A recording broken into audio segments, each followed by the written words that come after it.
Direction la Côte d'Ivoire, on va se pencher sur le cas d'une centaine de lycéens qui vont devoir passer leur bac en septembre.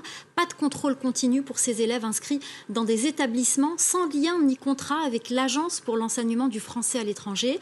Pour ces lycéens, c'est la douche froide. Certains ont même déjà été acceptés dans des universités et des grandes écoles françaises. Reportage à Abidjan de Thaïs Brook. La nouvelle est tombée comme un coup de massue.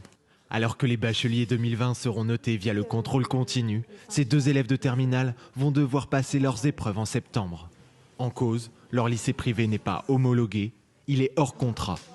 C'est une injustice, une discrimination scolaire. C'est du racisme scolaire en fait.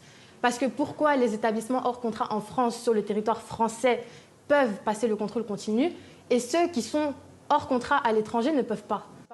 Les mots sont forts, à la hauteur de la déception, car 2 mois plus tôt, le ministre de l'Éducation nationale avait annoncé l'inverse. Tout élève appartenant à un établissement qui délivre un livret scolaire est en situation de pouvoir passer devant les jurys d'admission. Donc c'est vrai des établissements publics, bien sûr, des établissements privés sous contrat et des établissements privés hors contrat. Mais une fois les décrets d'application publiés, 2 lycées d'Abidjan hors contrat ont été exclus de la mesure, ainsi que plusieurs dizaines d'autres à travers le monde. Un collectif de 400 lycéens a réalisé cette vidéo pour interpeller le ministre. Moi, par exemple, je dois passer le concours d'entrée à la faculté de médecine au Maroc, début août. Et je ne pourrai pas y avoir accès si je n'ai pas mon bac. Les parents d'élèves sont perdus. Ils ont écrit au ministère, remué ciel et terre, mais ils n'ont toujours pas pu obtenir d'explications claires.